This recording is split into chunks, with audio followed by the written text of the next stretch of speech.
What up, Fight World? It's your boy Ego, and I'm back with some more boxing. I want to do an update video. You guys seen the title. Before, I want to say, make sure you guys hit the subscribe button. Shout out to all the subscribers, everybody who's following the Boxing Ego movement.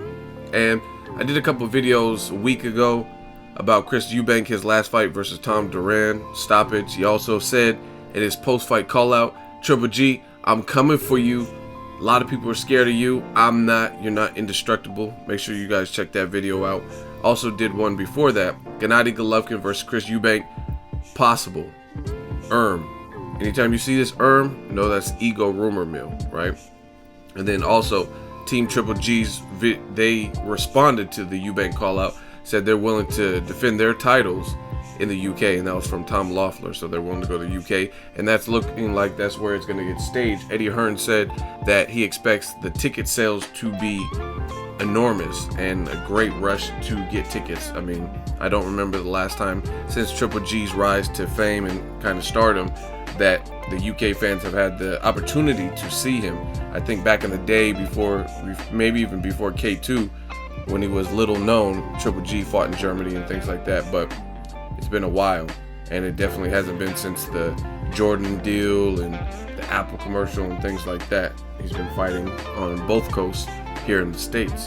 So, great fight. It's not fully finalized, but Eddie Hearn says the major deals have already been hashed out. They're meeting with the network and they're agreeing. So it looks like everything's going smoothly. Hopefully that gets announced soon. Now, this is the thing that I want to talk about. It kind of bothered me, but I still cover it. This is boxing news. This is Danny Jacobs, is verified, evident by this blue check mark, verified Instagram account. And he posted this.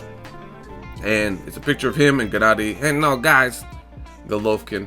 And the caption reads, I would like to fight Triple G in Brooklyn, but no matter where, it's the biggest match of skillful middleweights that can happen. Now, I agree with this. That's the fight that I want to see the most. At one point, it might have been Peter Quillin, but if you guys remember what Danny Jacobs did to Peter Quillin, and he bombed him out in the first round, right? Then now it kind of shifted to the Danny Jacobs side.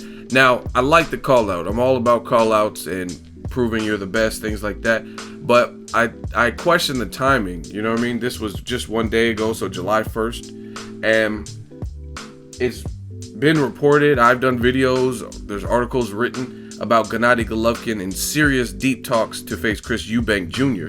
So the timing seems weird. I seen the interview on my dude Dante's Boxing Nation. Make sure you subscribe to him. Also Fred, who filmed the video with Barbershop Conversations. Make sure you subscribe to his YouTube channel as well. But he interviewed Danny Jacobs, and he says he wants to fight Golovkin, but everything has to align. The T's got to be crossed and the I's got to be dotted, this and that with the money. So it just, when people start talking more about the money and the business aspect of it, of course, I want the fighters to get paid, but it just seems like, maybe this isn't your cup of tea. Like, you want the fight next if you're talking about all the money, you know what I mean? And the other thing is, it looks like he's fighting Sergio Moore in a rematch. He's been on record saying he doesn't really want the rematch, but you're still looking like you're fighting him. And the biggest thing is, why wait till Gennady Golovkin? There's been times where Gennady Golovkin, and I noticed a couple opponents do this at this point, and there's times where Gennady Golovkin is completely vacant and he's non-booked. He doesn't have an opponent, and the world just watches to see if Canelo will take the challenge or who's going to fight him next.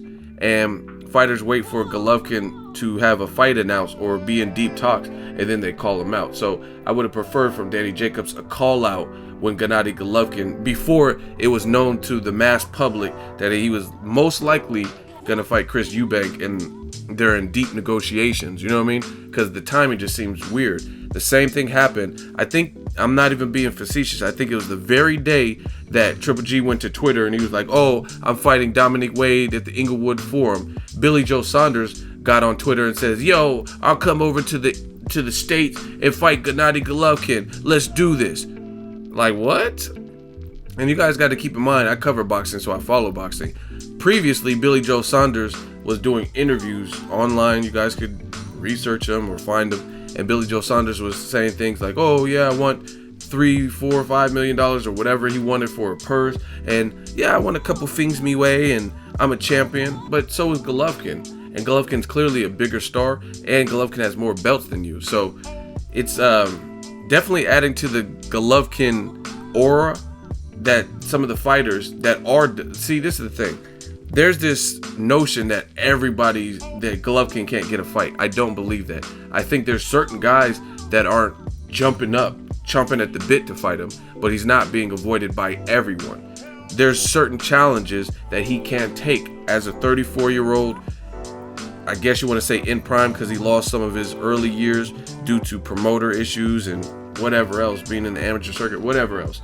But he has to make a stand of when he's going to fight an elite level name. Chris Eubank, I'm okay with that fight. I think that's a good fight. Eubank lost to Billy Joe Saunders, so it's not the best fight in the division. I think the best fight for him, for, I guess you could say, meaningful fights, would be a Billy Joe Saunders, another champion. Yes, Chris Eubank has a belt, but he lost to Billy Joe and hasn't avenged it for whatever reason. Some say Billy Joe didn't want it. I don't know all the details, but Eubank fight is not bad. There are certain things that Eubank brings to the table. Youth, he's very athletic. I heard he has a hell of a chin. From what I've seen, it looks like his chin is good. So, I mean, there's angles that make that fight. But Golovkin's not being avoided by all. It just depends on what risks he wants to take to cement his legacy. You know what I mean? Gilberto Ramirez is calling him out. I've heard James DeGale, Andre Ward, Ben called him out. I mean, yeah, some of these guys are bigger, but it doesn't matter because Triple G and team opened the floodgate when they tried to teeter to fight Chavez Jr. or Carl Froch, or they said they'll fight certain people. You can't do that. If you want to peek your head in the division, then you open the floodgates for anyone to call you out. Just like Canelo, it's the same thing.